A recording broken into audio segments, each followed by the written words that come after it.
Good afternoon, everyone. Welcome. Thank you for joining us for this week's office hours. Today we will be essentially repeating last week's presentation and focus on the remote proctoring tool for summative administration of Smarter Balanced and NGSS. Remote testing is available to remote learners who are not available to attend school in person, and the Performance Office believes this opportunity should be provided for students learning remotely where it is applicable. CSDE piloted this tool this past fall with about 30 Connecticut districts, and so far there have been about 90,000 tests taken with the interim in about 80 districts. Across all of Cambium, as a matter of fact, there have been over 3.5 million remotely administered tests across 8 states. We hope to present about 45 to 50 minutes worth of content today, with some new pieces of information after doing our very small pieces of information after doing our presentation from last week, and then we'll take questions at the end. We'll also take questions as we go using the question feature. My colleagues from Cambium and CSDE will work to answer them via typing, and we also might take them via audio at the end. The handouts are in the handout feature of the GoToWebinar. Please don't forget to mute your mics and be aware that this is being recorded. So enjoy the session. We're going to get moving. So from the CSDE Assessment Office here today on the call, my name is Abe Christ. I'm also joined by my great colleagues Deirdre Ducharme and Janet Stuck, who work on special POPs and accommodations. I know also Jeff Gregg is on the call, who works on our NGSS standard assessment as well as CTOS. Also from our office on the call, Christy Alberino. She works with all our assessments for our appeals, our interims, our Smarter Balanced assessment. Also Michelle Rosado. I don't believe Michelle is on the call this afternoon. She's our SAT school day PM. And then finally Marlene Shamroy, who is really kind of keeps the office together as the glue of the office. So also from our office at CSDE, thank you to Matt Falconer from the communications office, who is facilitating behind the scenes the webinar today, making sure everything goes smoothly. So thank you, Matt. Also from our colleagues at Cambium, Amber Benlian, Jen Cho, and Marie Musumeci. They are on the call as well. They're going to do some slides that are more sort of oriented toward Cambium side. This is the usual number and email for the contacts down at Cambium. I said it last week. I think I say it every office hours. If you learn one thing this week, make sure to note this phone number, because when you get in a tight spot, the help desk is awesome and they will help you out of jams during testing. 844-202-7583. And then office hours, just we're focusing last week and this week on remote proctoring because it's a big deal. But we host them every Thursday until June 3rd at 3 p.m. If you're here, you've registered, but this link right here can be passed on to other folks who might be interested in the future. We tend to cover current topics at the time, as well as are available for questions during those periods. So here is today's agenda. There's a lot going on. I'm not going to spend too much time on it, but it sort of speaks for itself. So let's just get right into it. And before we start with remote proctoring, though, we have a couple sort of context slides. We just want to kind of bring you up to speed on some other very relevant information as it applies to testing. So first of all, our current status on assessment. First and foremost, health and safety of students, staff, and community is priority number one. So if I or we say anything today that is counter to that, just disregard it. Don't listen. That the health and safety of your community's staff and students is priority number one. However, with that said, we are at CSDE committed to remain committed to administering our state assessments to the fullest extent possible this year. And why are we doing that? Really, it will help us monitor long-term trends. It will also help us to evaluate the impact of the pandemic. It's a common growth across all districts and interstate. We've been administering Smarter since 2014, and then it also allows us to target support and resources where it might be most needed. It will also allow us to restart our academic growth measure. Since we missed testing last year, we will be able to start it next year in 21-22 because we will have a measure this year. How about accountability? What's the status update on accountability? Well, if you've been paying attention to the news recently, the CSDE recently requested a waiver for accountability from the federal government, and it was approved. So as of last week, we had an approval. Last Thursday, actually, on the Thursday superintendent communication, there was a very specific memo, or the highest specificity up to this point about what the waiver actually means. Please refer to this memo for more information. Generally speaking, what does it mean? Really, our summative ratings, otherwise known as the accountability index, will be going away. Also, the sorting or categorization of schools will go away. And then finally, we will not be identifying new turnaround or focus schools. Again, if you're interested in this aspect, please locate that Thursday memo from last week. And I know we sent it to all district administrators last week as well. Okay, and then what about participation? I just like to read this verbatim because we try not to deviate from this, but to ensure that we get the most complete measure of student performance, we expect universal participation of students when state assessments can be delivered safely. Again, that probably should be bolded. Safety is first, as we said a few slides ago. Don't forget the safety valve, however. Keep in mind that participation feeds into school categorization. So districts will not be penalized since accountability will be going away thanks to the waiver being approved. So keep that in mind. Although on the one hand, we're trying to promote our universal participation, since we have the waiver now, the need to dot every I and cross every T is not the case this year. Okay, so last week we gave a quiz. We're not doing that this week. Sorry, we're taking some of the fun out of it again, or this week, so I apologize. But however, let me tell you a little bit about the results from last week, because I think two of the questions we administered kind of were telling in terms of what districts know about the remote proctoring tool and also what is known about what other states are doing. So one of the questions was, has your district used the remote proctoring tool with the interims? We asked that question last week in the quiz through GoToWebinar, and we found out that about 1/3 of the districts were using the tool with interims. Of course, we could tell behind the scenes, we knew that, but that's what the quiz question answered. Told us. That is great news. So if you are a district that has done remote testing for interims, you're going to be familiar with the tool for summatives. And if you're not, you will be fine, but you'll have to do a little bit of learning before the summative window starts next week. And then the second question we asked was, is Connecticut the only state doing remote testing for Smarter Balanced? And it was a yes or no. And about 98% of the respondents at the webinar last week thought that CT was the only state doing remote testing. However, that's not the case. There are actually several other states, California, Idaho, and Hawaii will also be doing remote summative testing as well.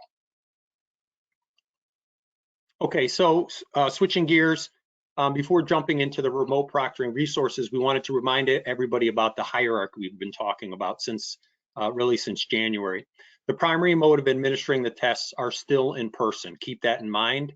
So students attending school in person or hybrid should be tested in person, as this graphic does a nice job of laying out. Then the remote admin is really a last resort option available only to those students who are fully remote and that cannot come into test. Keep in mind that fully remote students who come into testing should be coded as in-person testers in TIDE. We will touch on that in a minute, but this is a point of clarification from last week. I think there were some questions about that. So I'm a remote learner. I come into school for testing for in-person, then my flag gets set to in-person.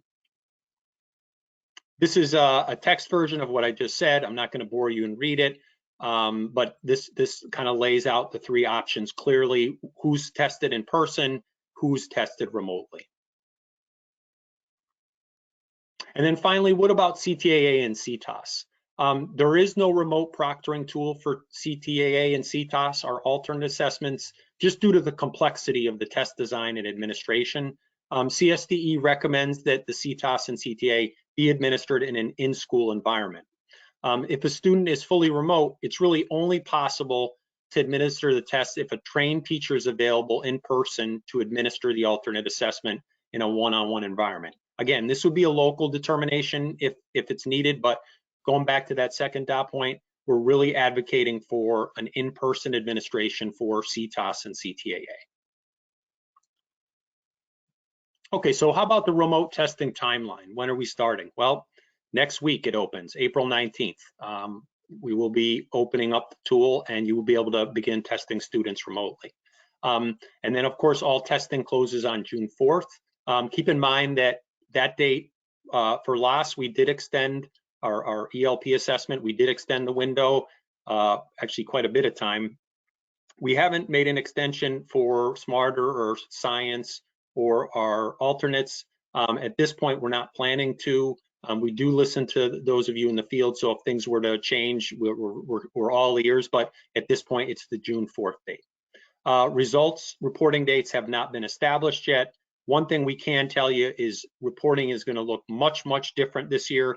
Details will be provided once we know more. We're having discussions internally and externally right now, but keep in mind that our accountability reporting is going away and likely EdSite reporting will look extremely different this year. So stay tuned on those details. Okay, how about the details of remote proctoring? Let's chat about those for a few minutes. First of all, test security.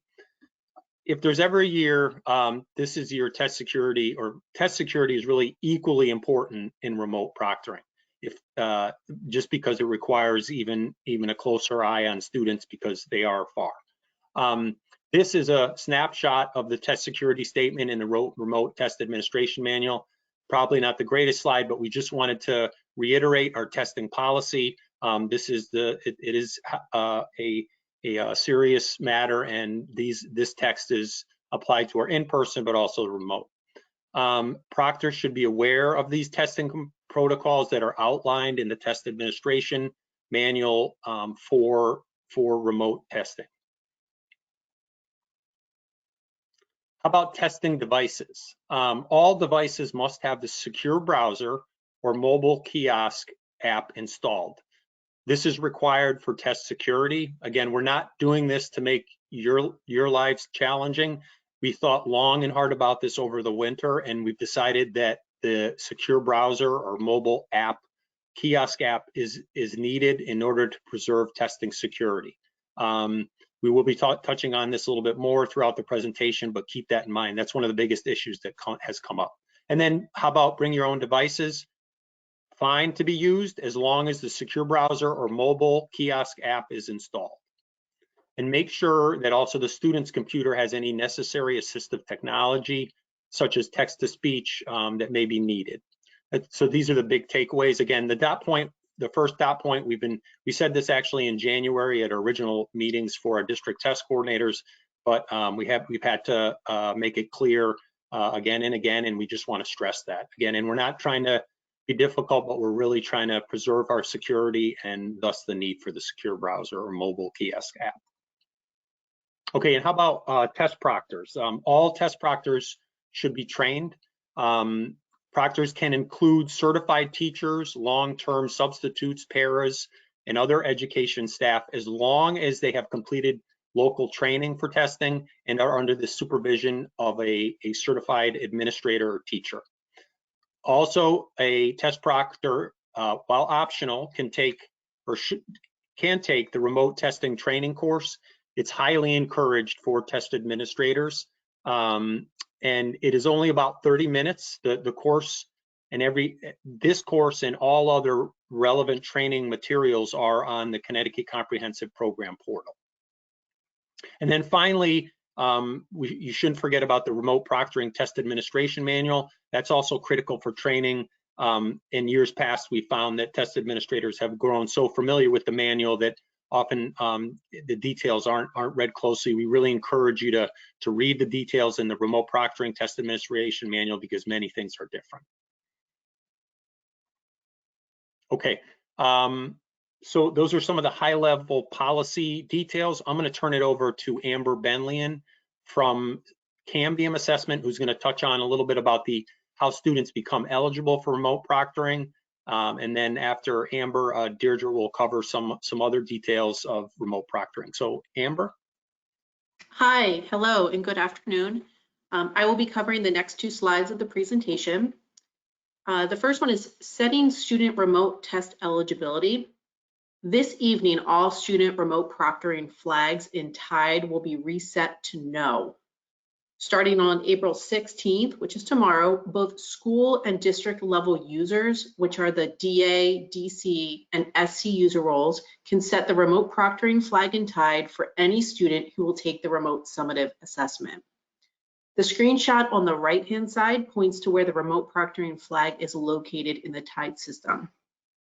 The remote proctoring summative TAM includes instructions on how to set the student's remote proctoring flag to yes. The flag can be set either through the student upload attribute template for multiple students, or it can be set for an individual student. It's important to note that students who need the remote proctoring, it's important to note that students will need the remote proctoring flag set to yes if they plan to take an interim assessment starting on April 16th. Next slide, please. Scheduling remote test sessions in advance. The test administration site now allows teachers to schedule test sessions in advance for both in-person and remote student learners. Teachers can start a remote test session immediately, as well as schedule a remote test session in advance for a later date that falls within the testing window. For remote test sessions scheduled in advance, it is recommended that teachers provide students with their SAS ID and the session ID in advance through a secure process. A remote test session should consist of no more than 10 students so that the TA can effectively monitor the students. This will be covered in more detail later in the presentation. For additional information about scheduling a test session in advance, please refer to the quick guide that's posted on the Connecticut Comprehensive Portal under Remote Assessment Resources. And that's it. Thank you.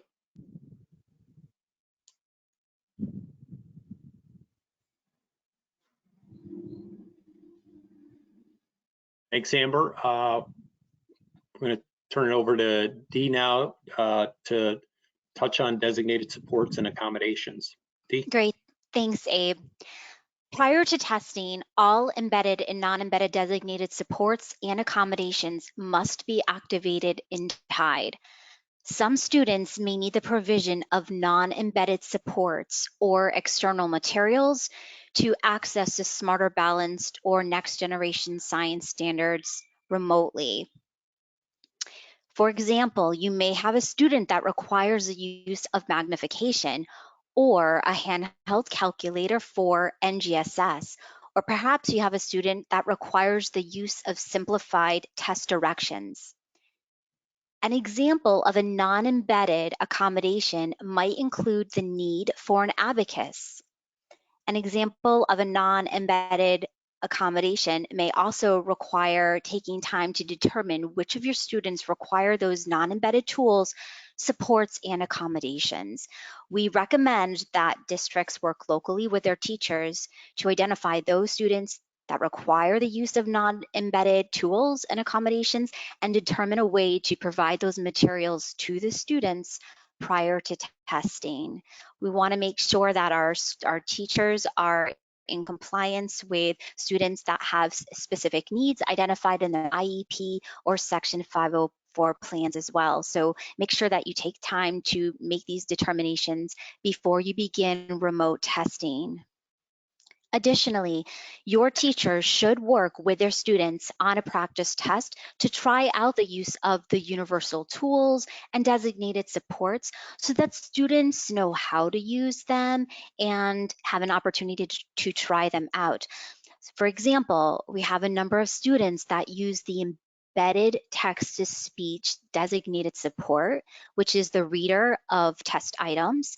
Some of our students qualify for the embedded text-to-speech of ELA reading passages.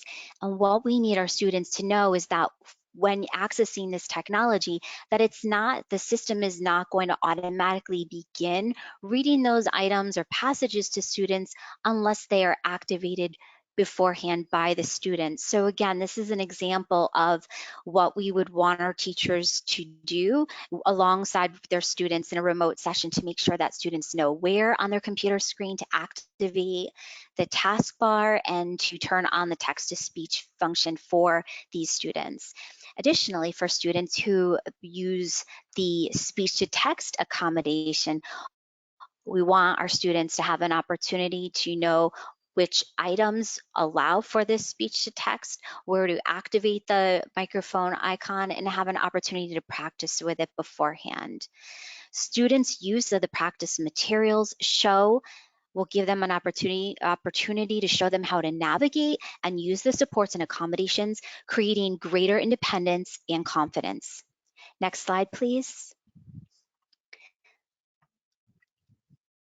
So prior to testing, you can generate a report in Tide that captures embedded and non-embedded designated supports and accommodations activated for your student. To do this, refer to the Preparing for Testing on your Tide menu. Choose Test Settings and Tools from the drop-down menu. Filter by school and grade. You can also filter by student SACID. Select Search. Then choose the print icon located on the upper left side of your screen. Choose All Student Settings and Tools from the drop-down menu. This report will provide a list of all students that meet your search criteria, with the identification of supports and accommodations, if applicable for that student. This report can be printed and shared with your teachers. Your teachers can work individually with their students beforehand to make sure that they know how to use these supports and accommodations. And teachers can also use this list to check in with their students during testing to make sure that the students are able to access their needs. Next slide, please.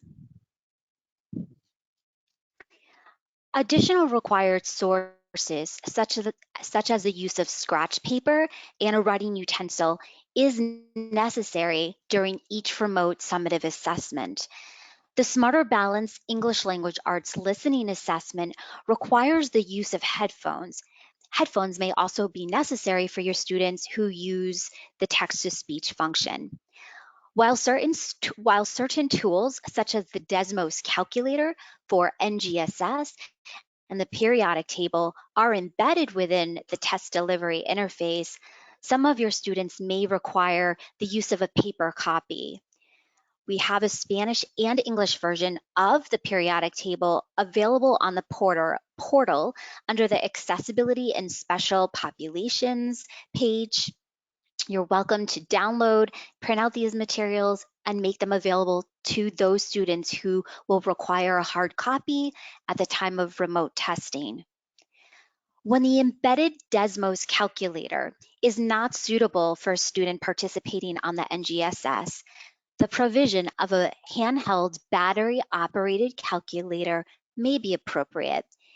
If a calculator is provided, proctors must work with the remote learners to ensure that the device is functional, that it has working batteries, and that the student is familiar with how to operate it. Students may not use calculators on their iPhones, their iPads, or other electronic devices.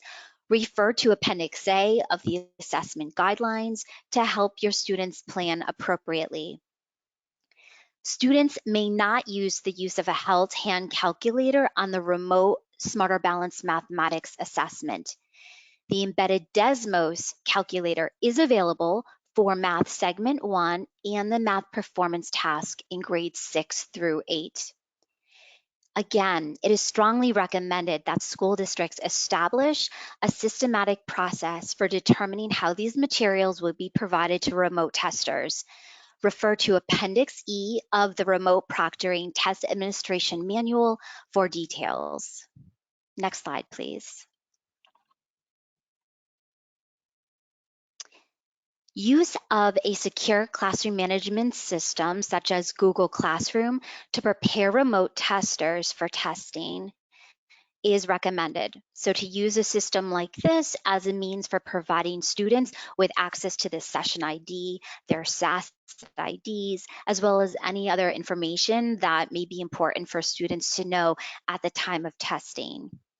Your teacher can also use this type of platform beforehand to provide a practice round, to model any of the sign-on test screens, or to provide the script that teachers will read at the time of remote testing.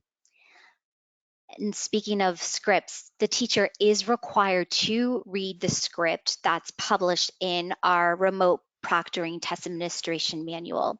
So to access that script, please refer to Appendix D. Students will need to close all programs on their testing device before accessing the secure browser. The use of non-authorized electronic devices is strictly prohibited.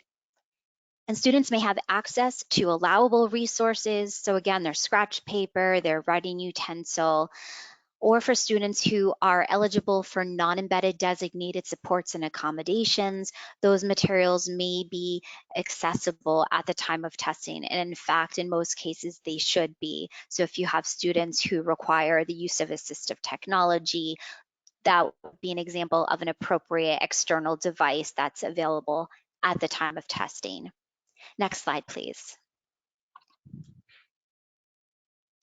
While students are testing remotely, teachers should observe their students at once or individually. They can view a particular student using a high resolution. By default, students in a test session appear listed in a table as shown on the screenshot. However, other formats are available. Your teachers or test proctors will use a chat, a broadcasting, or video conferencing feature to communicate with students. Use the video to monitor each student frequently to ensure that students are actively working and that they are not distracted or receiving assistance from those in the testing environment or accessing information from prohibited devices. Your proctors can use these communication features to check in with their students over the course of the test session. And likewise, your students can use the chat and video conference feature to communicate with their teacher. Refer to the Remote Proctoring Test Administration Manual for more details about test security. Next slide.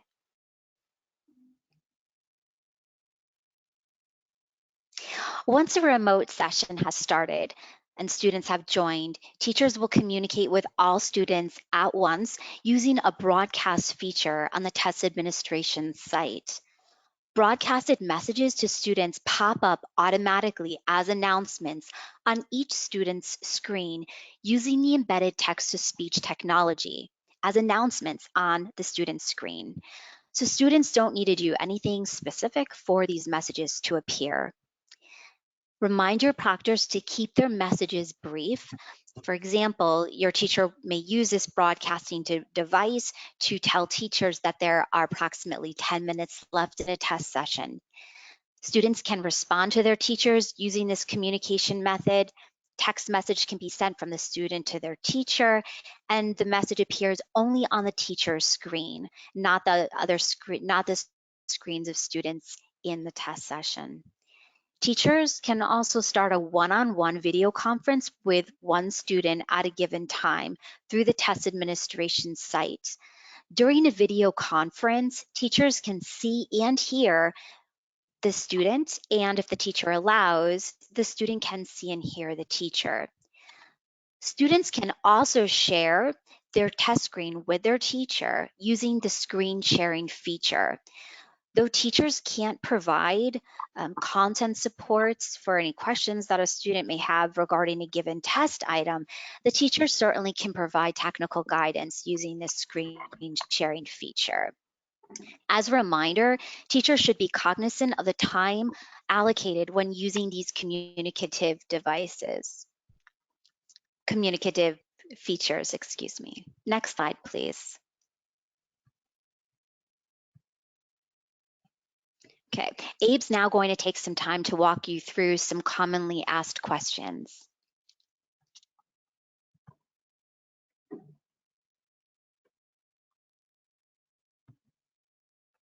Okay, thank you, Dee.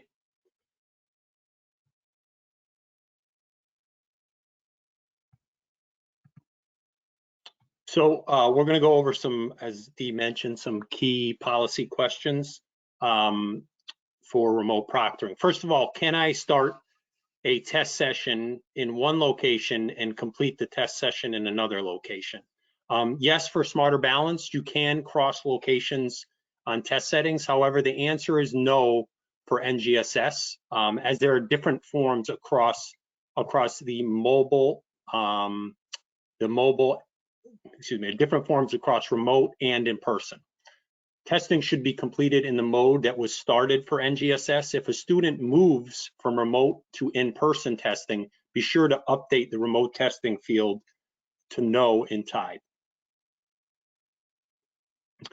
What are next steps for situations in which a student or test administrator is reported for a testing irregularity? See the remote proctoring summative administration manual. We have a great chart of potential issues, and we encourage you to refer to this. In case of questions, please contact us at the CT student assessment at ct.gov. How about, is there a minimum or a maximum group size? Yes, there is a maximum of 10 that we are recommending. We're not trying to be difficult on this, but however, due to the attentiveness that's needed for monitoring, this limit is recommended. This number was not pulled out of thin air, rather was born from our pilot as well as what other states are currently doing. Can a TA administer? Let's see, do we get all of them there? Oh, and then our students are required to use a secure browser. Yes, as we've mentioned, secure browsers or the mobile or kiosk app are necessary for summative testing. Next question, can a TA administer a remote and in-person testing session simultaneously? This is possible when administering the interim assessments, but it is not recommended for summative testing since monitoring both environments would be challenging. This is similar to the recommendation of 10 earlier. Can proctors physically do this? Yes, they can. However, is not recommended due to the attention required for monitoring for remote testing. Also, as it relates to this question, districts have asked if it is okay to administer remote tests to in-person students. The simple answer is no, since CSDE will be closely tracking where the students are taking the testing for reporting purposes. Simply put, in-person students should be administered tests in the traditional manner. As stated before, the remote flag should be set in person for remote learners who may be in person.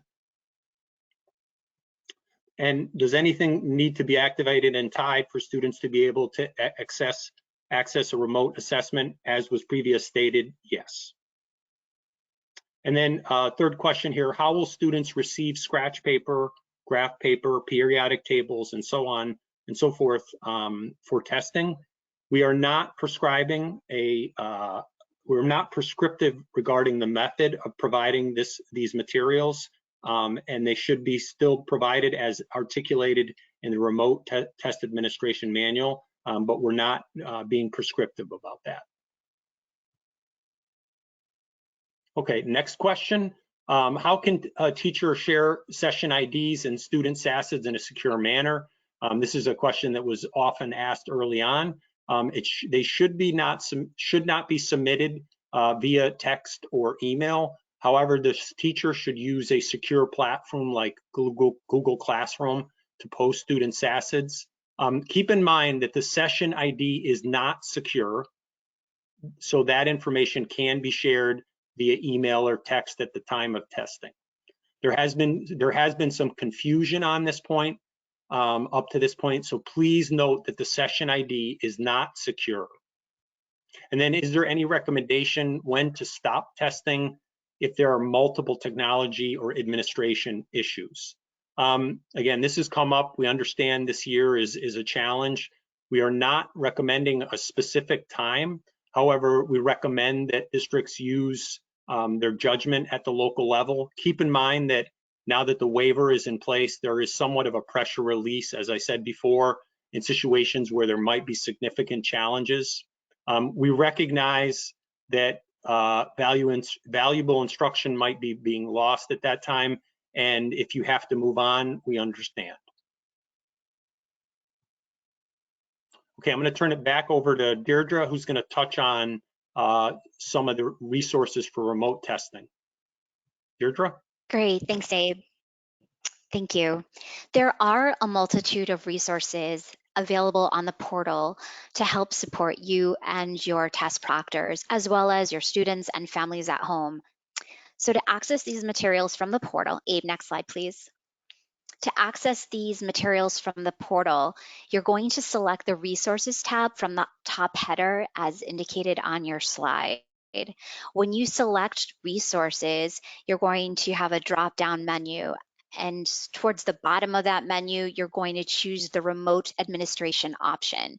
The Remote Administration will bring you to a series of folders that are designated for remote summative testing, remote training with webinars and videos, and there's a remote training course that is highly recommended for any teacher administering Smarter Balanced or NGSS remotely. Next slide, please.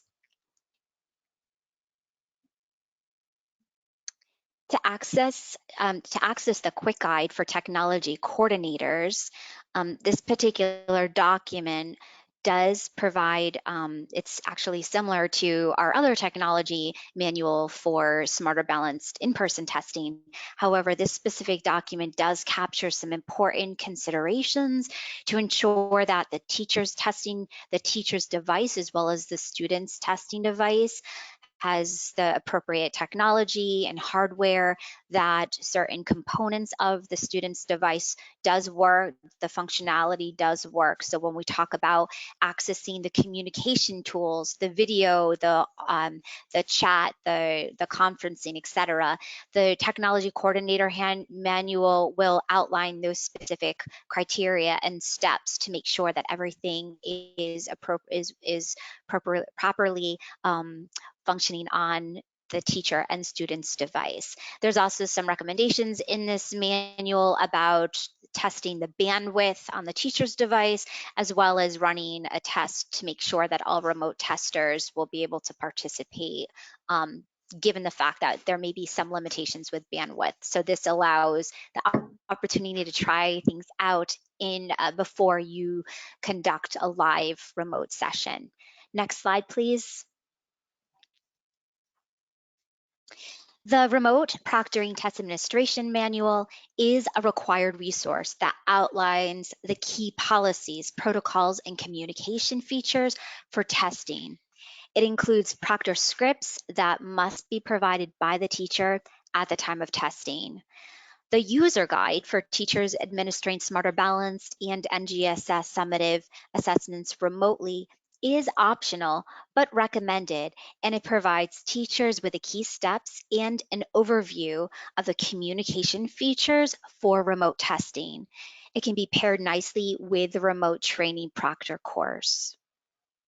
The quick guide for teachers to start the schedule of Smarter Balance and NGSS interim and summative assessments remotely for students provides the teachers with key steps on how to start or schedule an assessment remotely. Next slide, please.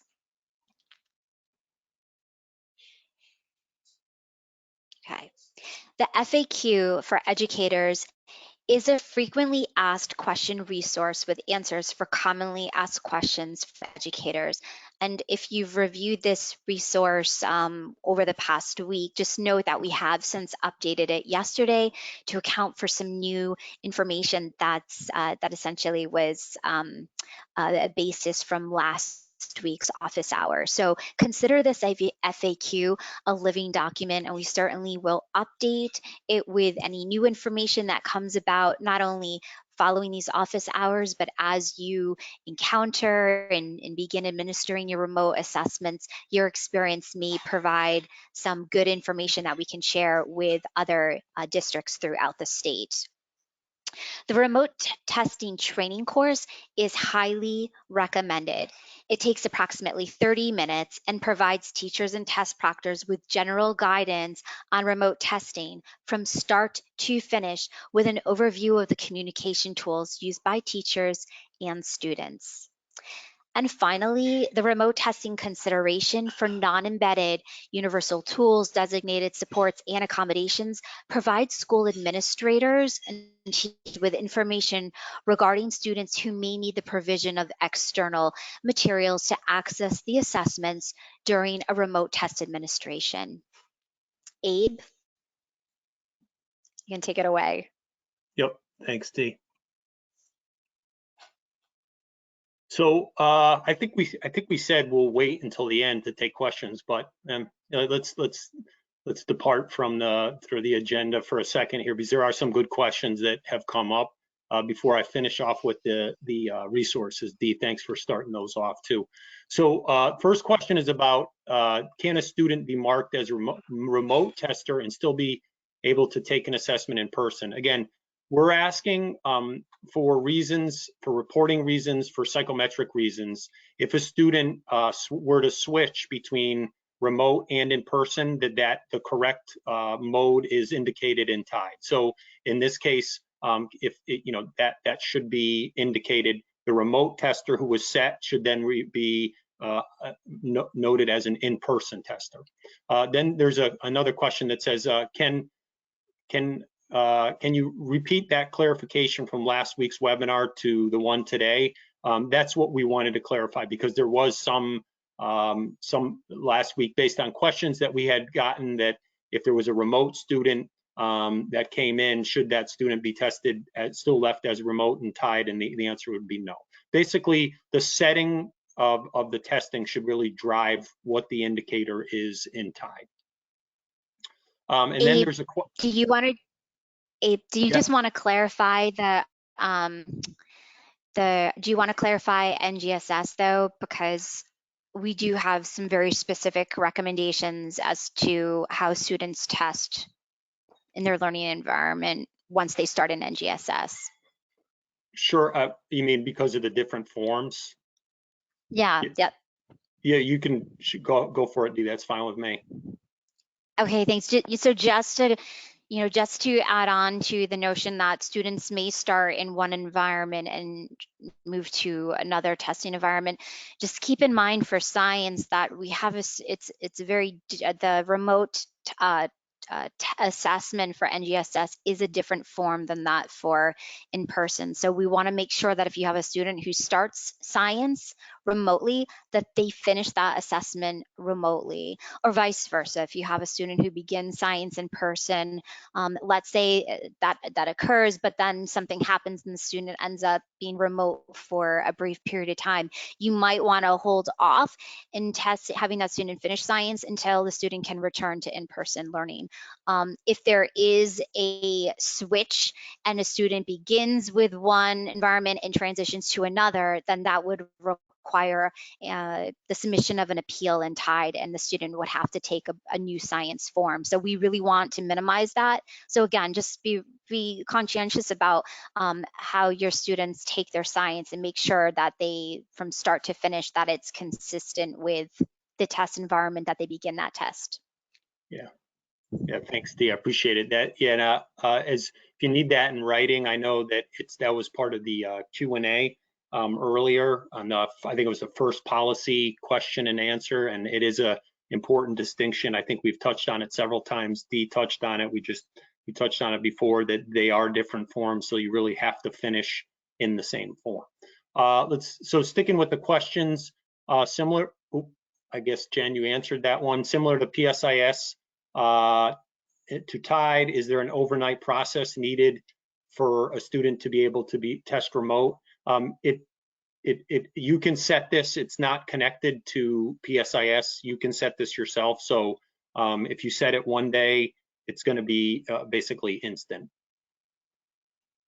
And then there's a question here. If we are sharing the SACID and Session ID through Google Classroom, students will no longer be able to see that posting when they go to the secure browser. Yes, that's correct.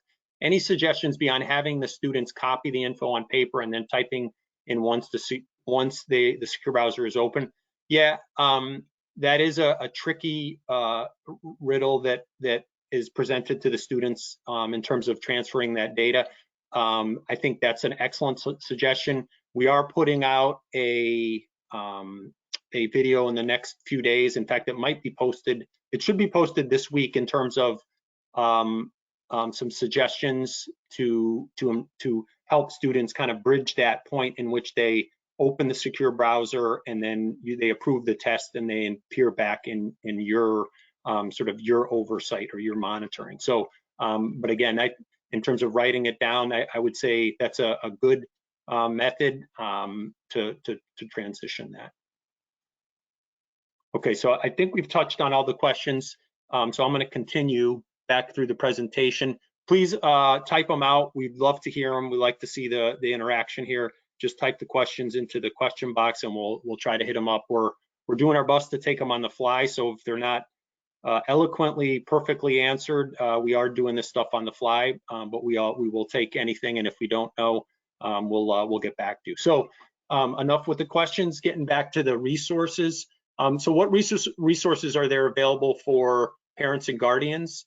First of all, there's a checklist and an agreement, both of which are available in 6 languages. They're all posted on the portal. There's also a guide for families, a fact for parents and guardians, and also a sample parent guardian letter that actually we just had translated this week and now is available in Spanish. So we'll talk a little bit more specifically about 2 of the resources. First off is the agreement. So the agreement is essentially outlines points for parents and guardians to make testing successful. It does not have to be signed, and CSDE is not collecting anything. We want to make that very clear because I think we really worried some districts saying, oh my goodness, this is one more essentially a data collection that we're going to have to do. It does not have to be signed. In fact, it can be even used as like a model for other means of distribution if necessary. So you can develop a survey or any other means in which these points can be communicated to parents. The main priority really is for the CSDE is that these points are acknowledged in some way by the parents and guardians so testing can be successful. Okay, so that's the agreement. How about the checklist? This is really a list of do's and don'ts. It's only a page and a half, and it should be presented prior to testing. Again, if necessary, this can also be used as like a model for other means of distribution and notification. So you don't have to use this exact form. You can use a version created locally. We have heard districts that are like taking this and running with it and using this the specific version. We've also had some districts that have done things a little bit differently. That's fine. This is a different year. We don't expect complete or districts to completely follow the use of these 2 forms in the means that they are presented here.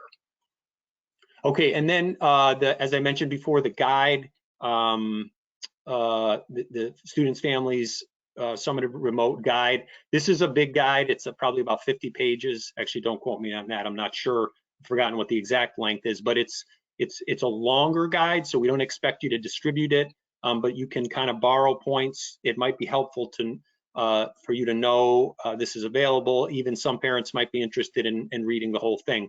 This is just an available resource that's out there. Videos to support students and parents and guardians and teachers. All these videos are available on our portal, on the Connecticut Comprehensive Portal now. They were created by Cambium and really will help students and parents and teachers kind of get through these more challenging aspects of the remote administration. And then finally, I think I mentioned this before when I was trying to answer that question on the entry of the SACID. So there is a new and updated video that's on its way to help prepare students for that period of time in which they are out of contact with the test administrator. It should be out this week. And Jen or Amber, if you have any late news, feel free to jump in after I finish the slide here, but on the exact delivery. And this video was created because, again, this sort of gap in communication occurs because that's when the secure browser opens and closes everything else, closes all other communication. So proctors will be out of communication with students for a little while. During this period, the student is asked to select a test, to complete a camera and mic check, and also wait for test approval by the test administrator. Districts have been pretty anxious about this period. Understandably, this is a concern of ours as well too, but we've created this resource to help bridge that gap so students are aware what to expect between the time that they enter the SACID, first name and session ID, and that the approval of the test. Okay, it looks like we've reached the point in the webinar in which we're ready for questions. I know we kind of broke form and took some questions midstream there, which was good. I don't see any more. Thank you to our colleagues at Cambium and also CSDE who've been answering them. If a question comes in and we answer it, it gets broadcast to the whole audience, so everybody's seeing the answers to these. But I'll give it a minute here, and if you have more questions, please drop them into the question box, and we'll do our best to answer them. So I'm just going to pause for, I don't know, 20 seconds, and let you all type them in. We'd love to hear from you.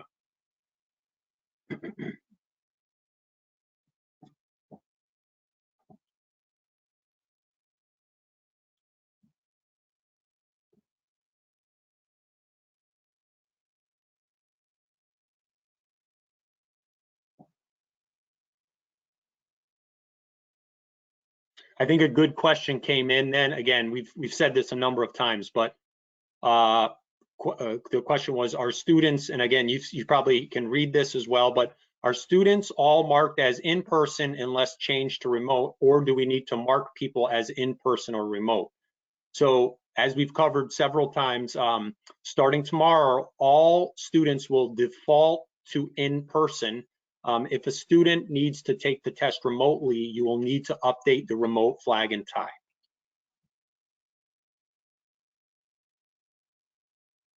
Okay, so I'm gonna delete this one.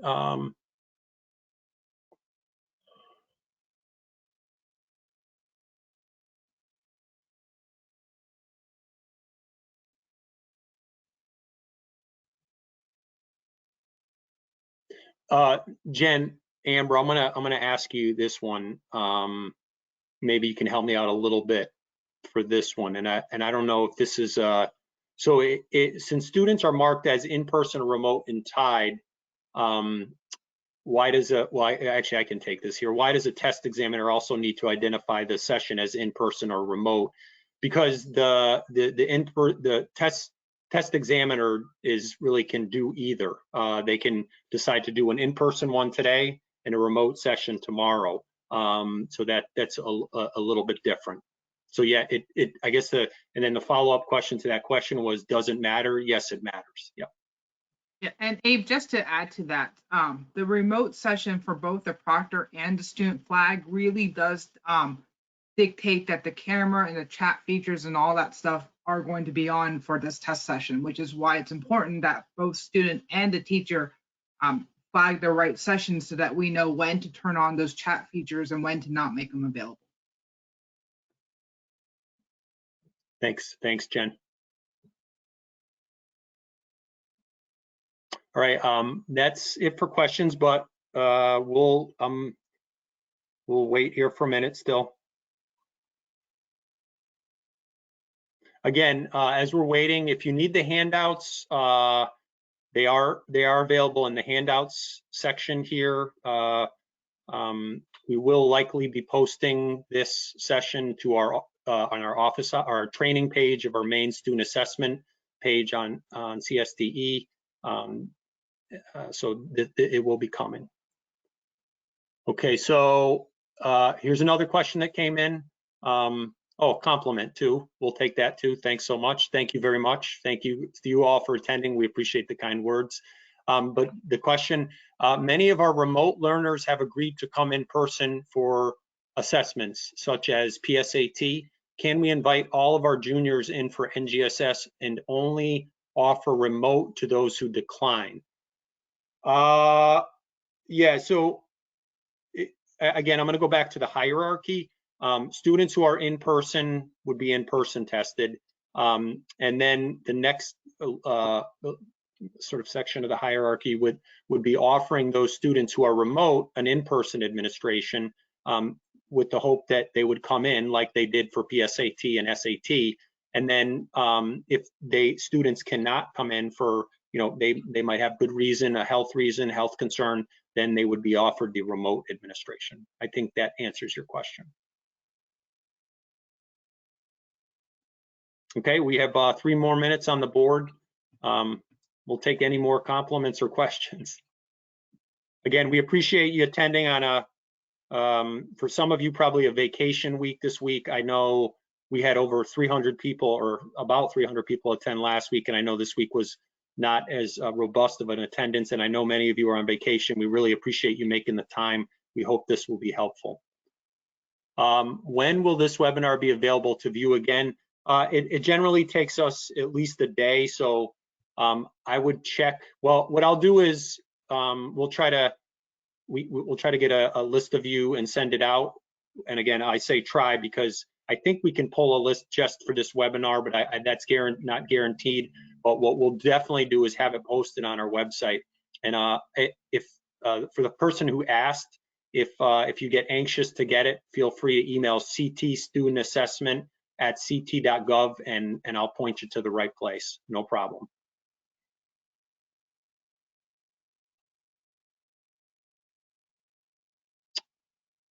Okay, another thank you. We appreciate it again, the kind words. So we have 2 more minutes. If anybody has any more questions, I'll wait. So as you're typing in any questions, I do want to thank my colleagues also at CSDE, Deirdre Ducharme, who helped out with the presentation today. Also Amber Benlian and Jen Cho for the Cambium parts, and then also Matt Falconar from CSDE for facilitating things, for making things run smoothly here. And also thank you to all of you who have attended. So we got 1 more minute. We'll hang out for 1 more minute, and any questions come in.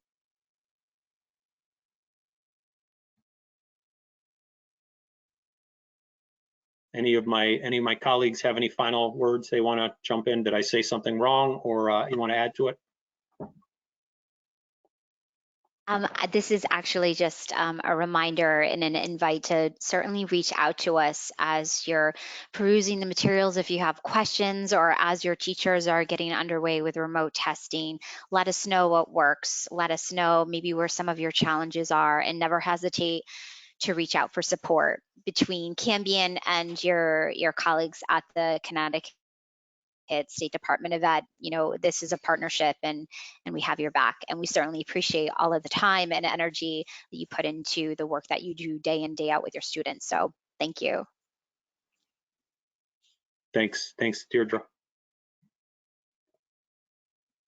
Okay, my clock just hit 4 o'clock, so I think that's the webinar. We thank you very much. If you need anything, let us know. ctstudentassessment@ct.gov or any of the other contact information we had listed. Have a safe afternoon. Thank you very much. Thank you. Bye.